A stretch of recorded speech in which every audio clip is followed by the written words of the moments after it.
ബിസ്മില്ലാഹി മിനശ് ശൈത്വാനിർ റജീം. ബിസ്മില്ലാഹിർ റഹ്മാനിർ റഹീം.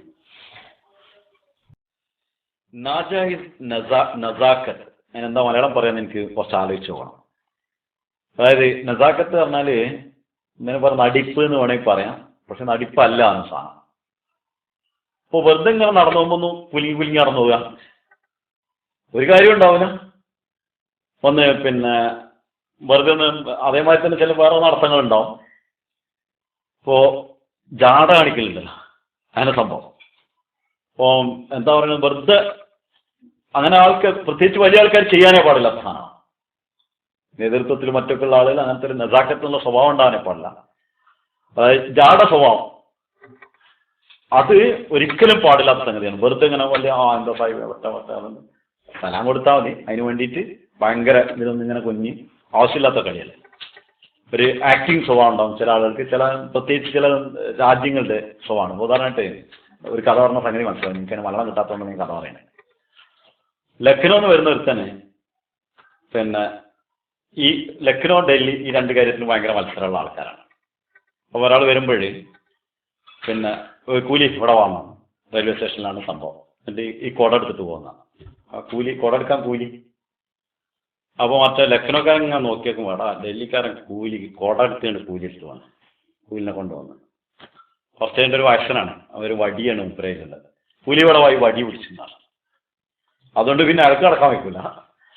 അപ്പൊ ചിലർ ഈ നസാക്കത്ത് ചെയ്തിട്ട് അവസാനം അവന് ഗതികളാക്കി.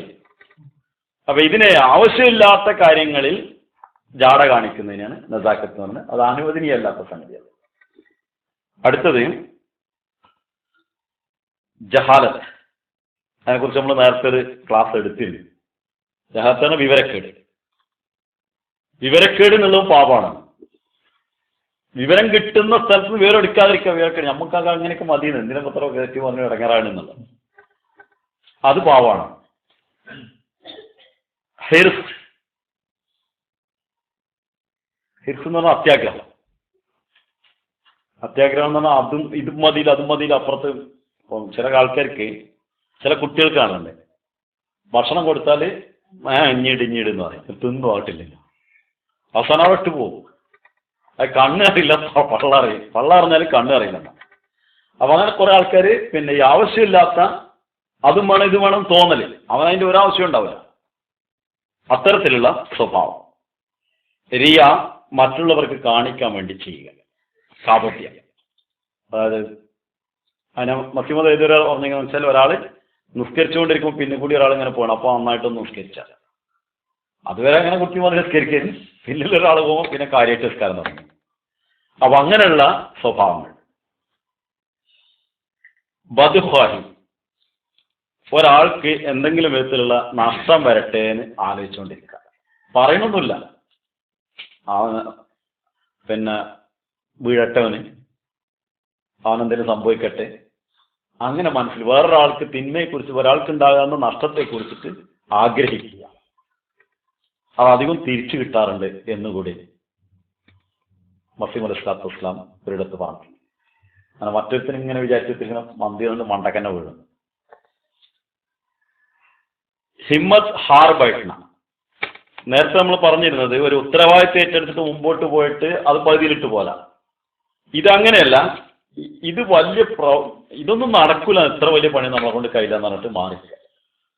അയാളെ കൊണ്ട് ചെയ്യാൻ കഴിയുന്ന കാര്യമല്ല, അയാളെ പോലത്തെ ആൾക്കാർ ചെയ്യുന്ന കാര്യം തന്നെയാണ്. ധൈര്യം ചോർന്ന് പുറകോട്ട് നിൽക്കുക, കാര്യങ്ങൾ ചെയ്യാൻ. നമ്മൾ എന്തിനു പോകണം, അപ്പോൾ എന്തിനു വണ്ടി ബലെടുക്കണം എന്ന് വിചാരിച്ചിട്ട് മാറി നിൽക്കുക. ഇത്തരത്തിലുള്ള സ്വഭാവം. മറ്റൊന്ന്, തിന്മകളെ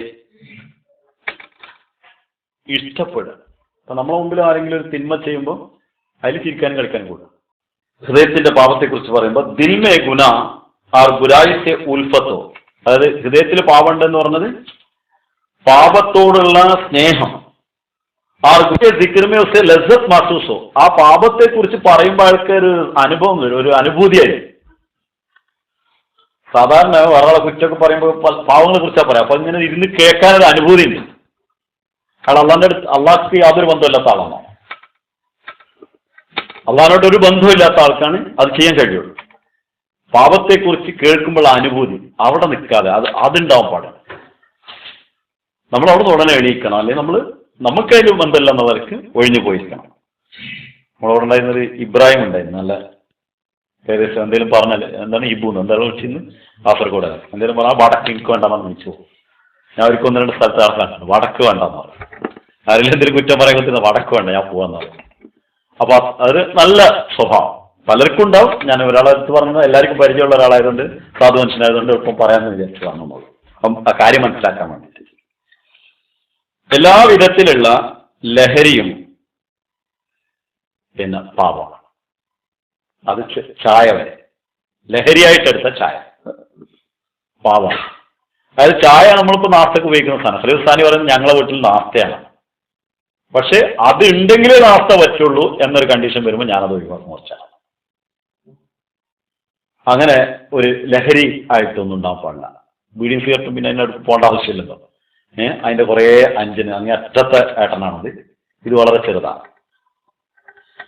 ഇത് പറയുമ്പോഴാണ് ഫലസ്ഥാനി പറഞ്ഞത് അഥവാ ആർക്കെങ്കിലും അങ്ങനത്തെ ഉള്ള നശന്റെ പിന്നെ ലഹരിയുടെ സ്വഭാവം ഉണ്ടെങ്കിൽ നിങ്ങൾ മരിക്കും. അത് വിടാൻ പറ്റാത്ത വിധത്തിൽ നിങ്ങളെ പിന്നാലെ കൂടിയാണ്. വിടാൻ പറ്റാത്ത പറഞ്ഞാൽ ആളെ കൊണ്ട് അത് ചെയ്യാൻ കഴിയില്ല, ആളെ ഭാവിയായിട്ട് തന്നെ ജീവിക്കാൻ വിചാരിച്ച ഒരാളാണെങ്കിലും മക്കൾക്ക് അത് കൊടുക്കരുത്. മക്കളിലേക്ക് അത് സംക്രമിക്കുന്ന ഒരവസ്ഥ ഉണ്ടാവരുത്. കാരണം അങ്ങനെ വരുമ്പോൾ അയാൾ മരിക്കണീനൊപ്പം ആ പിന്നെയും മരിച്ചോട്ടെ, അതിന്റെ കൂട്ടത്തിൽ പിന്നെ അയാളുടെ പരമ്പരയിൽ ഒരാൾ ഉണ്ടാവാനാണ് കാരണമായിട്ട് തീരുന്നത്. അങ്ങനെ വരാണ് അയാളെ കലിക്കാണ് പിന്നെ പാവത്തിന് അതിന്റെ കുറ്റം കൂടി അയാൾക്കാനത്. അപ്പൊ അത് ശ്രദ്ധിക്കുക. മറ്റൊന്ന്, മറ്റുള്ളവരെ പിന്നെ താഴ്ന്നവരായിട്ട് കാണുക. പല വിധത്തിലുണ്ട്. അപ്പം മസീമോദ് രസമായിട്ട് വെച്ചിട്ടുണ്ട്. വെച്ചതിന് ശേഷം ഞാൻ പെണ്ണുങ്ങളോട് 1-2 ആളോട് ചോദിച്ചു ഇങ്ങനെ ഉണ്ടോന്ന് വെച്ചാന്ന് പറഞ്ഞു. അതാണ് അതിന്റെ ഏറ്റവും രസം തോന്നുന്നത്. അതായത് സ്ത്രീകളൊക്കെ അങ്ങനെ പോകുമ്പോൾ പതുക്കൊന്നിങ്ങനെ ഇങ്ങനെ നോക്കിയെടുക്കുന്നു. ആ നോട്ടത്തിൽ ഓളിട്ട ഡ്രസ്സ് കണ്ടോന്ന് ബാക്കി എല്ലാവരോടും പറയലായിരിക്കും. അല്ലെങ്കിൽ ആഭരണമൊന്നും ഇല്ല എന്നുള്ള ഒരൊറ്റ നോട്ടാണ്. ഒരു നോട്ടം ഇങ്ങനെ നോക്കിയിട്ട് എല്ലാവരും നോക്കുമ്പോൾ അവിടെ എല്ലാവർക്കും മനസ്സിലാവും ആ നോട്ടത്തിൽ തന്നെ ഉണ്ടാവുന്നു. മസീമോദ് പറയുമ്പോൾ അങ്ങനെ ഉണ്ടോന്ന് വിചാരിച്ചു. അവസാനം ഞാൻ 1-2 ആൾക്കാരോട് ചോദിച്ചാൽ അതല്ലേ കാര്യമായിട്ടുള്ളത്, വർത്താനം പിന്നെയല്ലേ ഉള്ളൂ. അപ്പൊ അത് പിന്നെ മറ്റുള്ളവരെ പുച്ഛമായി കാണുന്ന സ്വഭാവം. അതിന് ഖുർആൻ പറയുന്നത് അങ്ങനെ ആരെങ്കിലും കാണുകയാണെങ്കിൽ അയാൾ ആ സ്ഥാനത്തും ഇയാൾ മറ്റേ സ്ഥാനത്തേക്കും അള്ളാഹ് എത്തിച്ചിട്ട് അയാൾക്ക് തന്നെ കാണിച്ചു കൊടുക്കും. സൂറത്തുൽ ഹുജറാത്തിൽ ഒരു ആയത്ത് തന്നെയാണ്. നമ്മൾ ആരെയാണോ പുച്ഛമായിട്ട് കണ്ടത് അയാൾ ആ സ്ഥാനത്തും മറ്റേ ആൾ തിരിച്ചും ആവുന്നത് കാണിച്ചു കൊടുക്കും. നമുക്കൊരു ചെറിയ കഥ നടന്നൊരു സംഭവം എടുക്കാം. മസീഹ് മൗഊദ് അലൈഹി സ്വലാത്തു വസ്സലാമിന്റെ സദസ്സിൽ ഒരാൾ വന്നൊരു മുഷിഞ്ഞ വസ്ത്രം ധരിച്ചൊരു സഹാബി മസീഹ് മൗഊദിന്റെ മുമ്പിൽ പോയിരുന്നു. അപ്പൊ പിന്നെ കോട്ടും ഷൂട്ടും ഒക്കെ ഇട്ട ആൾക്കാരൊക്കെ ഇങ്ങനെ വന്നപ്പോൾ ഓരോരുത്തർ ഇദ്ദേഹത്തിന് ഇങ്ങനെ പതുക്കെ തിരക്കി അതേ ചെരുപ്പിന്റെ അവിടെ എത്തി. ബാക്കി വലിയ ആൾക്കാരൊക്കെ എത്തി. മഗ്‌രിബ് നമസ്കാരത്തിന് ശേഷമാണ് എല്ലാവരും ഇരിക്കുന്നത്. അത് കഴിഞ്ഞപ്പോൾ ഭക്ഷണത്തിന്റെ ടൈമായി, ഭക്ഷണം വന്നു. അപ്പൊ മസീമോന്റെ അടുത്തിരുന്ന് ഈ നാളെ ചെരുപ്പിന്റെ അവിടെ ഇരിക്കുന്ന കാണുന്നുണ്ട്. അത് കണ്ടുകൊണ്ട് മസീമോദ് ഇസ്ലാത്തു വസ്സലാം എന്ത് ചെയ്തു, എല്ലാവരും ഭക്ഷണം കഴിക്കായിരുന്നു. എല്ലാവരും ഭക്ഷണം കഴിച്ചപ്പോൾ തന്റെ പാത്രം എടുത്തിട്ട് ആ സഹാബിനെ വിളിച്ചു വാങ്ങ നമുക്ക് വീട്ടിലിരുന്ന്. എന്നിട്ട് പോയിട്ട് വീട്ടിൻ്റെ ഉള്ളിൽ പോയിട്ട് 2 പേരും ഒരു പാത്രത്തിൽ നിന്ന് ഭക്ഷണം കഴിച്ചു.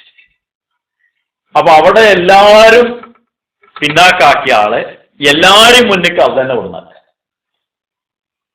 ഇതാണ് സംഭവിക്കുന്നത് വാസ്തവത്തിൽ. എല്ലാവരും മുസ്ലിം വസ്ത്രം ഒരു സാധാ മനുഷ്യനും അറിവൊന്നുമില്ലാത്തൊരു സാധാ സഹാബിയാണ്. പക്ഷെ മസീമോദ് ഇസ്ലാത്തു വസ്സലാമിന്റെ കണ്ണുകൾ അതിൽ പതിയുന്നത് അള്ളാഹ് പതിഞ്ഞുകൊണ്ടാണ്, അള്ളാന്റെ കണ്ണ് പതിഞ്ഞുകൊണ്ടാണ്. എന്നാൽ മസീമോന്റെ വീട്ടിൽ കൊണ്ടുപോയിട്ട് മസീമോന്റെ പാത്രത്തിൽ തന്നെ ഇരുന്ന് ഭക്ഷണം കഴിക്കുന്നത്. അവിടെ അതിനേക്കാൾ വലിയ ആൾക്കാരൊക്കെ ഉണ്ട്. അവർക്ക് അടുത്ത് നിന്ന് ഭക്ഷണം കഴിക്കാനുള്ള സൗഭാഗ്യം കൂടി കിട്ടിയില്ല. അവരൊറ്റയ്ക്ക് ഭക്ഷണം കഴിച്ചു. അദ്ദേഹത്തെ വീട്ടിലെത്തി സ്വന്തമായിട്ട് കഴിച്ചു കൂടെ. മറ്റുള്ളവരിൽ ബേസിബാരി അഥവാ പിന്നെ കോൺഫിഡൻസ് ഇല്ലായിരിക്കുക. വേറെ ആൾക്കാർ ചില ആൾക്കാർ അങ്ങനെയാണ്. ആരെന്ത് പണി ഏൽപ്പിച്ചാൽ പിന്നെ അതിന്റെ പിന്നാലെ ചൊറഞ്ഞുകൊണ്ടാണ്. ഒരാളൊരു പണി ഏൽപ്പിച്ചപ്പോൾ ജമാഅത്തായിട്ട് എപ്പോഴും വലിയ പ്രശ്നമാണ്. നമ്മൾ എന്താ നടക്കുന്നത് നിരീക്ഷിക്കണം, പക്ഷെ അയാളെ ഭരിക്കാൻ പോലും. ഒരാളൊരു പണി ഏൽപ്പിച്ചാൽ അയാളത് ചെയ്യട്ടെ, അയാൾക്കും ബുദ്ധിയുണ്ട്, അയാൾ അതുകൊണ്ടല്ല ഏൽപ്പിച്ചത്, അല്ലെങ്കിൽ പിന്നെ നമുക്ക് തന്നെ ചെയ്യാം. എന്നിട്ട് അയാളത് ചെയ്യണം. നമുക്ക് കോൺഫിഡൻസ്. നമ്മൾ മക്കളെ ഏൽപ്പിക്കുകയാണെങ്കിലും അത് തന്നെ ചെയ്യാം. നമ്മളവരെ പിന്നിൽ നിന്ന് അവരെ സഹായിക്കാൻ എപ്പോഴും സജ്ജമായി നിൽക്കണം. അതേസമയത്ത് അവരെ സ്വന്തമായിട്ട് ചെയ്യാൻ അനുവദിക്കണം. അതല്ലാതെ അതിൻ്റെ ഒക്കെ പിന്നിൽ പോയിട്ട് കോലിടുക, അങ്ങനെയല്ല ഇങ്ങനെയല്ല അങ്ങനെ എന്ന് പറഞ്ഞിട്ട് പിന്നെ പാഴുപാണ്ടല്ലോ, നമ്മൾ മതിയല്ല. അപ്പൊ ആ നിലയിൽ ഒരാളെ കോൺഫിഡൻസ് ഇല്ലാതിരിക്കുക അതും പാപമാണെന്നാണ് ഇതൊന്നും ഒരു വെറുമർത്ഥമല്ല. അള്ളാഹുമായിട്ടുള്ള നമ്മുടെ ബന്ധത്തിന്റെ ഇടയിൽ പാപമായിട്ട് നിലകൊള്ളുന്നതാണ്. ഇനിയിപ്പോ അത് വളരെ ചെറുതാന്ന് വിചാരിക്കേണ്ട. ചെറിയ കല്ലുകൾ തന്നെയാണ് കുന്നുകളായി മാറിയത് എന്ന് മസീഹ് മൗഊദ് ഇസ്ലാം പറഞ്ഞുകൊണ്ട് പറയാണ്. ചെറിയ പാവങ്ങൾ തന്നെയാണ് വലുതായി വരുമ്പോൾ കുന്നുകളായിട്ട് ഒരിക്കലും ചവിട്ടി നീക്കാൻ പറ്റാത്ത പാവങ്ങളായി മാറുന്നത്. മറ്റൊരിടത്ത് മസീഹ് മൗഊദ് ഇസ്ലാം പറഞ്ഞത്, ഒരു ചെറിയ വൃക്ഷം ഒരു ചെറിയ വിത്താകുമ്പോൾ അതിനെ നഖം കൊണ്ട് എടുത്തു കളയാം, പക്ഷെ അത് വലുതായി വേര് പിടിച്ചു കഴിഞ്ഞാൽ അവനെപ്പോലത്തെ 1000 ആൾ അതിന്റെ മുകളിൽ കയറിയിരുന്നാലും അത് താഴേക്ക് വീഴൂല, പൊട്ടാതെ നിൽക്കും. അവനെപ്പോലത്തെ 1000 ആൾ പിടിച്ചു വലിച്ചത് കിട്ടില്ല. അപ്പോൾ ചില പാവങ്ങള് തുടക്കത്തിൽ ചെറുതായിരിക്കും, പക്ഷെ വേര് പിടിക്കുന്നതിന് മുമ്പ് അതിനെടുക്കേണ്ടതാണ്. തമ അഥവാ ഹൃദയത്തിൽ മാത്രമുള്ള ടൈപ്പ് പാവാണിത്. വേറെ ആഴത്തിൽ എന്ത് കണ്ട അത് എനിക്ക് വേണം തോന്നും. അത്യാഗ്രഹം എന്ന് വേണമെങ്കിൽ അതിന് പറയാം. അത്യാഗ്രഹം അല്ല സംഗതി. അതായത് വേറെ അടുത്ത് എന്തെങ്കിലും കണ്ടാൽ അതൊക്കെ എനിക്കും വേണം തോന്നും. അയാൾക്ക് വേണ്ടെന്നല്ല, എനിക്കും വേണം. ഞാനൊരു ചെറിയ കഥ പറഞ്ഞപ്പോൾ സംഗതി മനസ്സിലാവും. നമ്മളൊരാള് അയാളെ വീട്ടിൽ പോയിട്ട് ഒരു ചവിട്ടി കണ്ട അങ്ങനെ തന്നെ ചവിട്ടിക്കാൾ വാങ്ങും. അങ്ങനത്തെ നിയമക്കും വേണം, നല്ലൊരു നന്നായി കണ്ടു പോകുന്നുണ്ട്. വേറെ അടുത്തിട്ട് എന്തെങ്കിലും കണ്ട എനിക്ക് അവളെ അടുത്തുള്ള വലിയ ആളാണ്, പക്ഷെ അടുത്ത് പരിചയമുള്ള ഒരാളാണ്. ഏതെങ്കിലും ഒരു വീട്ടിലൊരു ഡിന്നർ സെറ്റ് കണ്ടത് എവിടുന്ന വാങ്ങി എങ്ങനെ വാങ്ങിയെന്നൊക്കെ അവിടെ ചോദിക്കും. പിന്നെ കാണാം ഇയാൾ ഞാനും പോകുമ്പോൾ നമുക്ക് ആ സെറ്റ് ഒന്ന് നോക്കണം, അവിടെ ഉണ്ടാകും, അതൊന്ന് വാങ്ങിക്കൊണ്ട് പോകും. അതൊരു അറിവ് എന്നുള്ള നിലക്കല്ല. എന്ത് കണ്ടാലും വാങ്ങുമ്പോൾ പിന്നെ സ്വഭാവം മറ്റാണല്ലോ. എന്തെങ്കിലും ഒരു സാധനം കണ്ടിട്ട് ചോദിച്ചാൽ വാങ്ങുന്നത് വേറെ കാര്യം. പക്ഷെ എന്ത് കണ്ടാലും അങ്ങനത്തെ ഒന്നും എനിക്കും വേണമെന്ന് പറഞ്ഞ് മറ്റേ നമ്മൾ അവിടെ പാലം വേണമെന്ന് പറയുമ്പോൾ നമ്മളവിടെ ഒരു പാലം വേണം, അതിനവിടെ തോട് വേണ്ട എന്നാൽ തോടും വേണമെന്നാണ്. അതൊക്കെ പാർലമെന്റുകാരെ കളിച്ചാണെന്ന് പറയാം, അത് കളിയൊക്കെയാണെന്ന് അറിയില്ല, എന്നാലും തോടും വേണമെന്നാണ്. അപ്പൊ അങ്ങനെയുള്ള സ്വഭാവം അതാണ് തമ. കൂടുതൽ ദുഃഖിക്കുക. നേരത്തെ അത് വേറെന്തോന്ന് പറഞ്ഞപ്പോൾ സബറിനെ കുറിച്ച് പറഞ്ഞപ്പോൾ ഞാൻ വേറൊരു ഇതില് ആംഗിളിൽ പറഞ്ഞിരുന്നു. സാന്നിധ്യത എണ്ണി പറയുന്നു. വെറുതെ ദുഃഖത്തിന് കണക്കുണ്ട്, അതിന്റെ അപ്പുറം ദുഃഖിക്കുക. ശരീരത്തിനെ ബാധിക്കുന്ന വിധത്തിൽ ദുഃഖം, അതാണ് നമ്മൾ ഉദ്ദേശിക്കുന്നത്. കൂടുതൽ ദുഃഖിക്കുക എന്ന് പറഞ്ഞാൽ നമ്മളെ ശരീരത്തിനെ ബാധിക്കുന്ന ദുഃഖം. 1-2 ദിവസമൊക്കെ ബാധിക്കുണ്ടാവാം, പക്ഷെ അത് കഴിഞ്ഞിട്ട് പറ്റേ ഒന്നും അല്ലാതാവാം. ഇപ്പം രാവിലെ ഒരാളെ പറഞ്ഞു കല്യാണം കഴിച്ചാൽ അങ്ങനെയാവുന്ന കല്യാണം കഴിച്ചാൽ മെലിഞ്ഞോളും എന്ന് പറഞ്ഞു. അത് തടി ക്ഷീണിച്ചോളുന്നു. എന്താ വെച്ചാൽ പിന്നെ അവന് പ്രശ്നങ്ങളാണ്, അവിടെ നിന്ന് അങ്ങോട്ട് മെലിഞ്ഞോളുന്നു. തമാശക്ക് പറഞ്ഞാണെങ്കിലും സംഗതി അങ്ങനെ എന്തെങ്കിലും പ്രശ്നമായിട്ട് ശരീരം കേടുവരുത്തുന്ന വിധത്തിൽ ദുഃഖിക്കുക. ആവശ്യത്തിലുപരിയായി സന്തോഷിക്കുക. അതിന് ഒരു ചെറിയ കാര്യം പറയാം. കെട്ടാന്ന് പറഞ്ഞാൽ ചിരിക്കുന്ന ആൾക്കാരുണ്ട്. പൊട്ടിച്ചിരിക്കാന്ന് പറയില്ല, അട്ടഹസിച്ചിരിക്കുക. റസൂലുള്ളാഹിന്റെ ആരും സുന്നത്തിലില്ല. ചിരിക്കുക, വായു പൊളിച്ച് ചിരിക്കുന്നത് കുഴപ്പമില്ല, പക്ഷെ അതിന്റെ അർത്ഥം അവിടെ ദുന്യാവ് മുഴുവൻ പൊന്തിക്കുമെന്ന് ചിരിമ എന്ന അർത്ഥത്തിൽ അവനെ കണ്ടിരിക്കണ മാതിരി.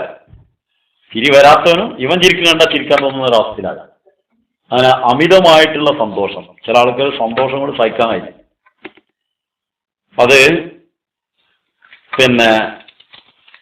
അങ്ങനെ കൂടുതൽ സന്തോഷിക്കുമ്പോഴേ ഖുർആന്റെ ആയത്ത് എന്താന്ന് വെച്ചാല്, നിങ്ങൾ കൂടുതലായി കരയുക, അധികമായി കുറഞ്ഞ നിലയിൽ ചിരിക്കാന്നൊരു ആയത്ത് തന്നെയാണ്. റസൂലുള്ളാഹിന്റെ ജീവിതത്തെ പരിശോധിക്കുകയാണെങ്കിൽ എല്ലാ തലത്തിലും പരിശോധിച്ചോളി, ഏത് സീറത്തിന്റെ ബുക്കും വായിക്കാം. ഏറ്റവും കൂടുതൽ റസൂലുള്ളാഹി എന്താ ചെയ്തെന്ന് വെച്ചാൽ കരയായിരുന്നു. ചിരിക്കായിരുന്നു എന്നല്ല പറയാം, കരയായിരുന്നു. ചിരിക്കൽ ആവശ്യമാണ്. ചിരിയുടെ ക്ലബ്ബൊക്കെ ഉണ്ട്. ബാംഗ്ലൂരൊക്കെ പോകുമ്പോൾ കുറെ ആൾക്കാർ നമുക്ക് കണ്ടിങ്ങനെ വെറുതെ ഒന്നും ചിരിക്കാറ് കണ്ട നമുക്കും ചിരിയത്. ഇരുന്ന് കുത്തി ഇങ്ങനെ ചിരിക്കുന്നതാണ്. അവിടെ ചെന്നാൽ ചിരിയുടെ ക്ലബ്ബാത്തിട്ട് രാവിലെ പോയിട്ട് ഇരുന്ന് ചിരിക്കുക. ചിരിക്കാനും ഒരു ദുനിയാവിൽ ചിരിക്കാനൊന്നും ഇല്ലാത്ത പിന്നെ ക്ലബ്ബ് കൂടി ചിരിക്കലാന്ന് വൃത്തി ഉണ്ടാവില്ല. അപ്പൊ സ്പോർട്സിന് വേറെ വഴിയൊന്നും ഇല്ലാത്ത ക്ലബ്ബ് കയറിയിട്ട് സ്പോർട്സ് കളിക്കും. അതേപോലെ തന്നെ ചിരിക്കാൻ ക്ലബ്ബ് ഉണ്ടെന്നാണ്. നല്ല ലോകത്തിൽ ജീവിതത്തിൽ ചിരിക്കാനൊന്നുമില്ല, ഇരുന്ന് ചിരിക്കലാണ്. അപ്പൊ അത് ചിരി ആവശ്യമാണ് നമ്മുടെ ബുദ്ധിപരമായ വികാസത്തിനും ടെൻഷനുകൾ ഒഴിവാക്കാനും ഒക്കെ ചിരി ആവശ്യമാണ്. അപ്പൊ ഖലീഫത്ത് മസീഹ് റാബിനെ നമ്മൾ ചിരിച്ച് കാണാറുണ്ട്, ചിരിക്കാതെന്നല്ല കണ്ടിട്ടുള്ളത്. ഇത്രയും കൂടുതൽ ഫലിതം പറഞ്ഞ ഒരു ഖലീഫന്നെ ഉണ്ടെന്നാണ്. സാനി അങ്ങനെ തന്നെ. സാനി ഇടയ്ക്കിടയ്ക്ക് ഫലിതം പറയും. ഏത് സ്പീച്ച് എടുത്താലും ഇപ്പൊ ചില ബുക്ക് ഇങ്ങനെ വായിച്ചുകൊണ്ടിരിക്കുമ്പോൾ കുത്തിരുന്ന് ചിരിക്കും, പിന്നെ ബുക്ക് വായിക്കാൻ കഴിയില്ല. അത്തരത്തിലുള്ള ഫലിതങ്ങളായിരിക്കും പഠിച്ചിട്ടുണ്ടാവും. ഇപ്പൊ ഈ പുസ്തകത്തിൽ തന്നെ അങ്ങനെ 3-4 ഉണ്ട്. അത് വായിച്ചുകൊണ്ടിരിക്കും, പിന്നെ അവിടുന്ന് വായിക്കാൻ കഴിയില്ല, പിന്നെ ചിരിച്ച് കടന്ന് കുറെ കഴിഞ്ഞിട്ട് എടുത്തിട്ട് വായിക്കാൻ പറ്റുള്ളൂ. നാളെ യാസീം ഇവിടുന്ന് കൊണ്ട് എൻ്റെ ബുക്ക് എടുത്തിട്ട് വായിച്ചു കഴിഞ്ഞാൽ പിന്നെ ബുക്കൊക്കെ അവിടെ വെച്ചിട്ട് ചിരിക്കാൻ പറ്റും. അപ്പൊ അങ്ങനത്തെ ഫലിതങ്ങൾ അത് വേണ്ടാന്നല്ല ഞാൻ പറയുന്നത്. പക്ഷെ സന്തോഷത്തിന് അതിനായിട്ട് വേണ്ടിയിട്ട് ഒരുമ്പെടുന്ന ഒരവസ്ഥ ഉണ്ടാവരുത്. ഹൽക്കപ്പൻ എന്ന് പറഞ്ഞാല് അതിന്റെ വാക്കിനർത്ഥം വളരെ ലോലമാകുക, കനം കുറയാൻ. അതിന്റെ അടയാളം എന്താ വെച്ചാൽ വെറുതെ വർത്തമാനം പറഞ്ഞിട്ടില്ല, ശള വളാന്ന് വർത്തമാനം പറഞ്ഞിരിക്കുന്ന ആൾക്കാർ. അത് നല്ല സ്വഭാവം അല്ല എന്ന് മാത്രമല്ല, അവരാണ് അധികം ഈ കളവും പ്രചാരം പ്രശ്നങ്ങളൊക്കെ ഉണ്ടാക്കല്. വെറുതെ വർത്തമാനം പറയുന്ന സ്വഭാവം ഇല്ലാതാക്കുക. ഒരു നോമ്പ് ഉണ്ടായി, ഖുർആൻ പറയുന്ന ഒരു നോമ്പ്, ഒരു ദിവസം 2 ദിവസമൊക്കെ ഉണ്ടായിരിക്കാൻ അങ്ങനത്തെ ആൾക്കാർ അതും ചെയ്യേണ്ടതാണ്. അല്ലെങ്കിൽ ഒരു മണിക്കൂർ സമയം. ഇപ്പൊ ഞാനൊരിക്കൽ ദോസ്തോമർ ഷാഹിദ് സാഹിബ് മർഹൂം മല്ലന്ന ദോസ്തോമർ ഷാഹിദ് സാഹിബിന്റെ കൂടെ കോയമ്പത്തൂർ മുനാസറക്ക് വന്ന സമയത്ത് വൈകുന്നേരം നടക്കാൻ എന്നെ വിളിച്ചു. വേറെ ആരും വിളിച്ചില്ല, എന്നെ വിളിച്ചു. അപ്പൊ ഞാൻ പോകുമ്പോൾ പറഞ്ഞ് ഭക്ഷണം കഴിച്ചതിന് ശേഷം പോകണം, ഇഷാസ്കാരം കഴിഞ്ഞ് ഭക്ഷണം കഴിച്ചിട്ട് നടക്കാൻ പോവാണ്. 20 മിനിറ്റ് നടക്കും, എൻ്റെ കൂടെ മുണ്ടാതെ നടക്കണം പറഞ്ഞു. അതിന് വരാൻ പറ്റില്ല ചാന്നാണ്.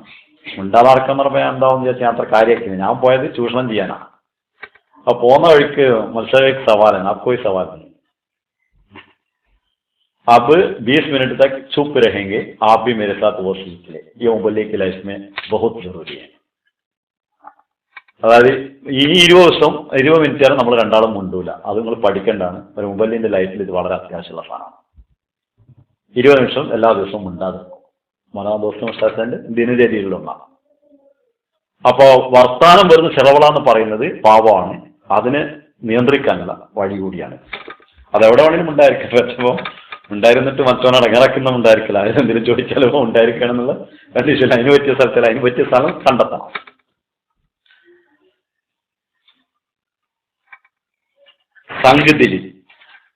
സംഘദിലി പറഞ്ഞാല് കരുണ തോന്നാതിരിക്കുക. നമുക്ക് പ്രശ്നമൊന്നുമില്ല, ആർക്കെങ്കിലും ഇപ്പോൾ എന്തെങ്കിലും ഉണ്ടായാലും എന്താ കുഴപ്പം എന്താണെന്ന് വെച്ചാൽ, എൻ്റെ ഒരു സുഹൃത്തുണ്ട്, അയാള് ഒരു ആക്സിഡന്റ് ആയി. അപ്പോൾ അവിടെ ഇങ്ങനെ നിൽക്കുന്നുണ്ട്, അത് നോക്കിക്കാണ്. എന്താ ഇങ്ങനെ നോക്കി ആൾക്കാരെ നോക്കിക്കാൻ കഴിഞ്ഞു പറഞ്ഞ് എനിക്ക് വൈറ്റും ബ്ലാക്കും മാത്രമേ കാണുള്ളൂ. അപ്പൊ മഴയത്താണ് ആക്സിഡന്റ്, ചോര ഒഴുകുന്നുണ്ട്. അപ്പൊ ഇവന്റെ കണക്കിലെന്താ വെച്ചാൽ ചോര ഒഴുകുന്ന, അവന് ചോര കാണുന്നില്ല, ഒക്കെ വെള്ളമാണ്. അപ്പൊ അതേപോലുള്ള ഹൃദയമുണ്ടാവും. അതുപോലെ ഒരാളുടെ വിഷമം കണ്ടാൽ അവൻ അലിയാത്ത വിധത്തിലുള്ള ഹൃദയം, അത് പാവാണ്. അത് അങ്ങനെയുള്ള സ്വഭാവക്കാര് എപ്പോഴും അതിനെ മാറ്റിയെടുക്കാൻ വേണ്ടി ശ്രമിക്കേണ്ടതാണ്. ഒരാൾ കഷ്ടപ്പെടും, ഒരാൾ കരയുന്നത് നമുക്ക് തന്നെ കരച്ചിൽ വരണം. ഒരാളെ വിഷമം കണ്ടാൽ നമുക്കും വിഷമം ഉണ്ടായില്ല. അതാണ് മനുഷ്യൻ, അവനാണ് ഹൃദയത്തിൽ അലിവുള്ള ആൾ.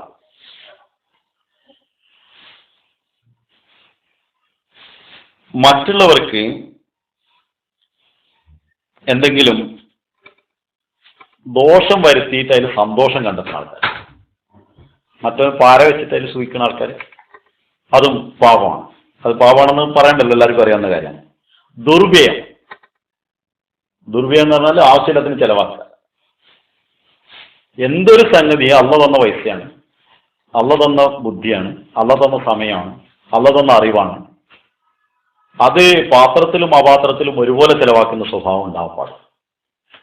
സമയവും എന്താണെങ്കിലും, പ്രത്യേകിച്ച് പൈസന്റെ കാര്യത്തിൽ അനാവശ്യമായ കാര്യങ്ങളിൽ ചെലവാക്കുക എന്ന് പറഞ്ഞാൽ അതിന്റെ ഡെഫിനിഷൻ എന്താണെന്നറിയോ? ആവശ്യമായ കാര്യങ്ങൾക്ക് ചെലവാക്കാൻ കയ്യിൽ പൈസ ഇല്ലാതാവും. അപ്പൊ അവനെ ഉമ്മാനും വാപ്പാനും നോക്കാൻ പൈസ ഇല്ല. കാരണം എന്താ? വീട്ടിലെ കാര്യങ്ങൾ കുറച്ച് അധികം ചെലവാക്കി. അതാണ് അനാവശ്യം. അത് അമിത ചെലവ്. അതാണ്. അവനൊരു ഭക്ഷണം കഴിക്കാൻ പൈസ ഇല്ല, എന്താ ഡ്രസ്സ് അതേമാതിരി എടുത്തുകൊണ്ടോ. അതല്ലെങ്കിൽ വീട്ടിലെ കുട്ടികൾക്ക് ബുക്ക് വാങ്ങി കൊടുക്കാൻ പൈസ ഇല്ല, എന്താ വെച്ചാൽ ഫോണൊക്കെ അങ്ങനത്തെ എണ്ണത്താണോ വാങ്ങിയത്.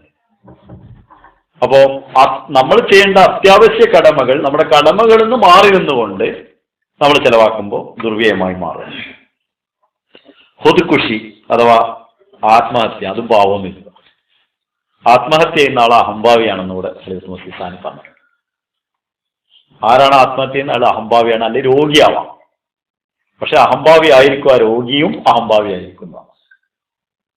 അതുകൊണ്ട് ഇത് ഒരു അഹംഭാവത്തിന്റെ ഒരു ഭാഗമാണ് എന്നൂടെ സാനി പറയുന്നു. മറ്റു വിധത്തിൽ ആത്മഹത്യയെ കുറിച്ച് വെച്ചിട്ട് ഞാൻ മറ്റു വിശദാംശങ്ങളിലേക്ക് ഇപ്പോൾ പോകുന്നില്ല, എനിക്ക് തീർക്കണം. അങ്ങനെയാണ് ഇപ്പൊ ഉണർത്തിരും. മറ്റൊന്ന് കളവ് പറയുന്നത് പറഞ്ഞാൽ എല്ലാവരും കളവ് പറയുന്ന മാതിരിയല്ല ഞാൻ പറയുന്നത്. ആർക്കും ഗുണമില്ലാത്ത കളവ് പറയും. ഇവനും ദോഷമൊന്നും ഉണ്ടാവില്ല, വേറെ ആർക്കും ഗുണം ഉണ്ടാവില്ല, വെറുതെ കളവ്. അത് പിന്നെ എന്തെങ്കിലും കാര്യങ്ങൾ ഒരു കാര്യമില്ലാതെ വെറുതെ കളവ് പറയുന്നത് അത് അവന്റെ നഫ്സിനെ ബാധിക്കും. നഫ്സിനെ ബാധിക്കുന്നു മാത്രമല്ല, അതിന് ഖുർആന്റെ ആയത്ത് എങ്ങനെയെന്ന് വെച്ചാൽ, ഒരാള് ഇങ്ങനെ വെറുതെ കളവ് പറഞ്ഞുകൊണ്ടിരിക്കുന്ന ഒരാള് ഒരാവശ്യത്തിന് കളവ് പറയേണ്ടി വരികയാണ്. സത്യവും പറയാം, കളവും പറയാം. അവിടെ കുടുങ്ങുന്ന സമയത്ത് ആൾ കളവ് പറഞ്ഞാൽ ആദ്യം പറഞ്ഞ കളവ് ഒന്നിച്ചാണ് വരവ് ചേർക്കുക. ആ വെറുതെ പറഞ്ഞ ഒക്കെപ്പാടെ കൂട്ടിയിട്ട് ഒന്നിച്ചുള്ള വരവാണ് ചേർക്കുക. അതേസമയത്ത് അപ്പൊ സത്യം പറഞ്ഞാൽ മറ്റത് നമ്മൾ പുറത്തു കൊടുക്കുന്നോട് പറയും. പക്ഷെ മാനസികമായിട്ട് ആൾ ആത്മാവിനെ അത് ബാധിക്കും, അയാളെ നമസ്കാരത്തെ ബാധിക്കും, അയാളെ നമസ്കാരത്തിലേക്ക് ശ്രദ്ധ കിട്ടില്ല. ഇങ്ങനെയുള്ള പ്രശ്നങ്ങളൊക്കെ അയാൾക്ക് വേറെ വരും പാപിയായതുകൊണ്ട്.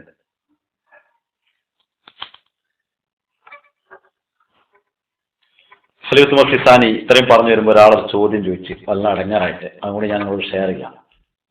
ഈ പ്രസംഗം നടക്കുകയാണ്, ജലസാലനൊക്കെ നടക്കുകയാണ്. അടക്കം ഒരു ചോദ്യം ചോദിക്കുകയാണ്, ഈ ബീഡി വലി ഒഴിവാക്കാൻ എന്താണ് പരിപാടി? അവർ പല പരിപാടി ഉണ്ട്, പക്ഷെ ഞാൻ ഇപ്പൊ പറയണത് ഒഴിവാക്കിക്കളാ അതന്നെ പരിപാടി. അപ്പോൾ മൊത്തം പാവങ്ങളെ കുറിച്ചുള്ള ഒരു കാര്യം കൂടിയാണത്. ഇത് ഒഴിവാക്കാൻ എന്താ പണി? ഒഴിവാക്കലിന്റെ ആദ്യത്തെ പണി, പിന്നെ അതിന് ശേഷം ഉണ്ടാകുന്ന പ്രശ്നങ്ങൾക്ക് പരിഹാരങ്ങൾ കണ്ടെത്തുക എന്നുള്ളതാണ്.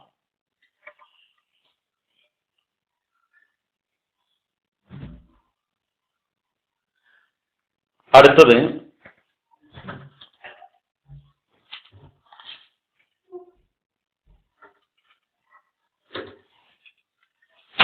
നേരത്തെ നമ്മൾ സംസാരിച്ചൊരു സംഗതി,